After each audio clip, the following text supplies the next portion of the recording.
We all have them, some more than others. Questions. Questions about life, questions about faith, questions we know we'll never get an answer to. Some might even say asking too many questions can be overkill. But author and teacher David Dark would disagree. In his most recent book, The Sacredness of Questioning Everything, he encourages the reader to ask questions, find out why they believe what they believe, and realize there is sacredness in doing so. We caught up with Dark at the Evolving Church Conference put on by the Epiphania Network a few months ago, where I had the chance to pose some questions of my own. Why is there sacredness in questioning everything? Well, I think questioning alone is sacred in a sense.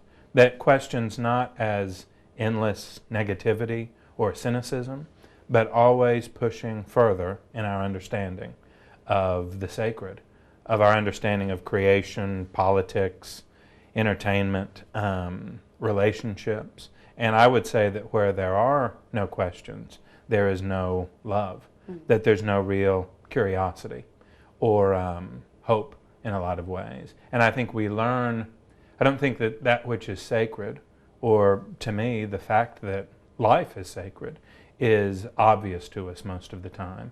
And we have to push our way toward that recognition. And questioning is how it happens.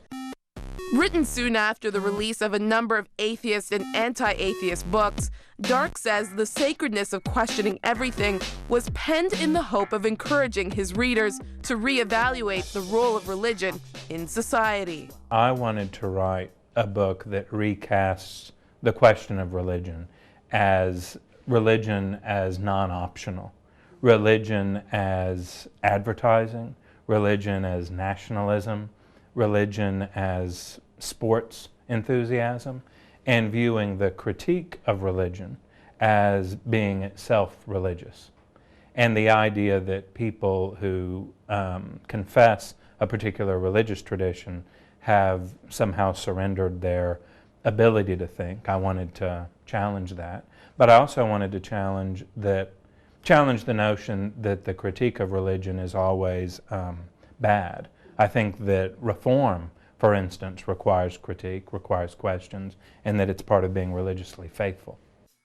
Questioning, Dark also points out, has had a stigma attached to it over the years, especially when it comes to faith. I think that often we think of faith as a kind of a passive thing, you're submitting, you're putting your thinking to the side. And I think thinking is painful for us sometimes because we're afraid. But moving forward in faith, having faith, to me, is a matter of believing that there's more complexity still to learn about, that people are more interesting than we think on our first impression. And again, questioning isn't just permissible within faith or okay within faith. It defines faith. The Bible isn't one thing after another that you have to pretend to believe. The Bible, as I understand it, is a collection of questions, many of which still haven't been answered. And I think being a person of faith in the deepest sense is going to be seeking God and others via questions.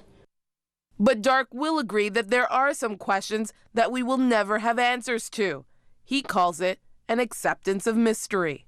But that acceptance doesn't mean resignation, as I understand it. It means further attentiveness.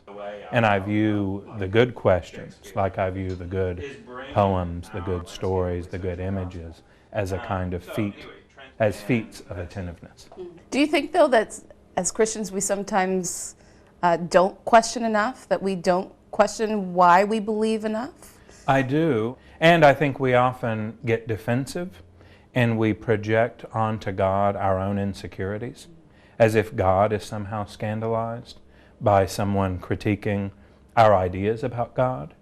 And I think we mistakenly assume that, I think Christians mistakenly assume that they're supposed to bring a kind of confidence or absolute certainty to their relationship with so-called non-Christians. And I think that the opposite is the case. I think we're called to candor, to being honest about our own confusion. And we're not called to be people who have easy answers, but we're called to be robustly sane and honest people. And I think we're confused about that because often we think our job is to be a good advertisement for God, as if God needs that in order to do God's work in the world. In the book, Dark tells the fictitious story of a godlike character called Uncle Ben. He uses this tale to illustrate the picture some have created of a closed-minded God that punishes those who have questions pertaining to faith, and has created an atmosphere of fear.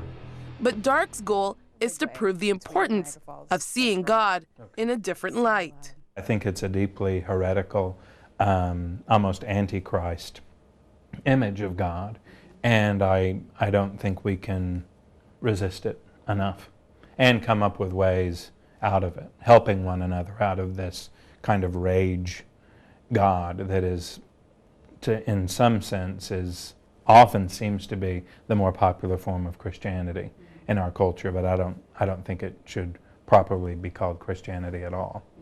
By the time we had gotten to the end of our interview, I still had many questions for this embracer of questions. And while he goes on in his book to discuss questioning our language, our media, our government, and our future, he wants the reader to understand that there is a place for our faith in Jesus in everything we do. I want the divisions between religious faith. I've got my Christian faith here and I've got my politics here. Or I've got my faith here and then I have what I buy. I have my attempt to accumulate wealth. I have my career. I want those divisions to dissolve.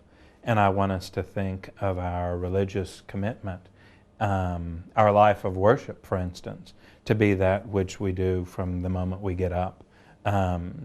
Religion as where we place our ultimate concern, rather than something that could ever be reduced to a worship service or a spiritual component or something like that.